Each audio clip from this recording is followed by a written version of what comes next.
Hey guys, welcome to my second video on matter. And today I wanted to talk about the three classical states of matter. And I know we already talked about it a little bit, but I want to go a little bit deeper into it. And today I also wanted to talk a little bit on changes of matter, which are also very important. And in case you don't know or don't remember the three classical states of matter, they are gas, solid, and liquids.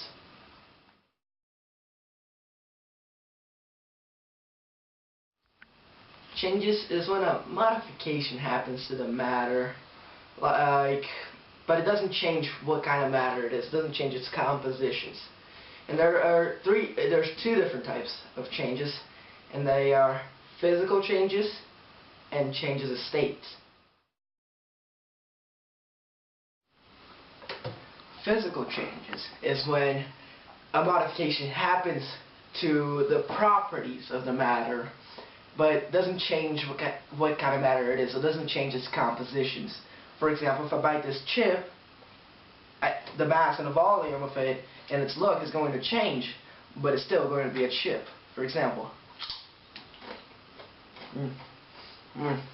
that's spicy.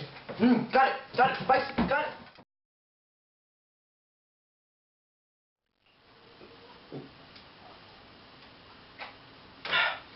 Oh, sorry about that, guys. And another example, I guess, is I just drank the water, so it looks different when it's still water, right? And right, the other change is changes of state. Like when an ice cube gets hot, it melts because the modification is actually happening in the structure instead of its properties. So the heat is making it stretch until it breaks that bond. Well, when it breaks, that bond is actually gas, but still, like an ice cube is going to get hot. Lighter?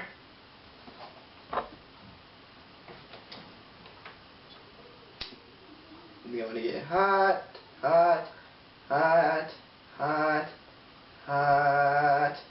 until it turns into water. Don't do this at home. You burn yourself. Now, lighters. And yeah.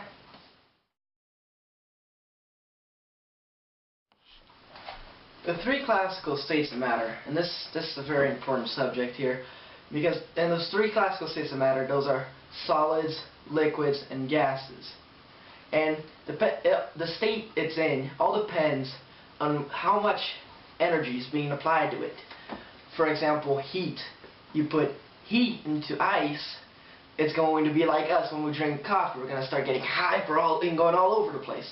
So when you put heat into ice, it's going to start moving. The molecules are going to start moving faster and faster, and they have this bond which is stretching out. The faster they move, and it's eventually going to break.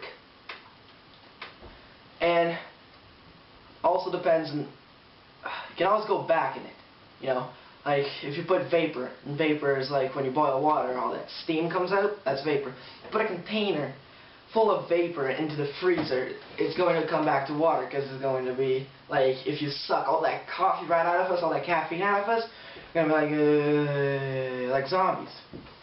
And it's going to, if you put it in the freezer, it's going to do the same thing. It's going to suck all the energy out of it, and it's going to start moving slower until it forms back into that bond. Thanks for watching, guys. If you like my videos, subscribe. I'll have more coming up. And yeah, thanks, guys.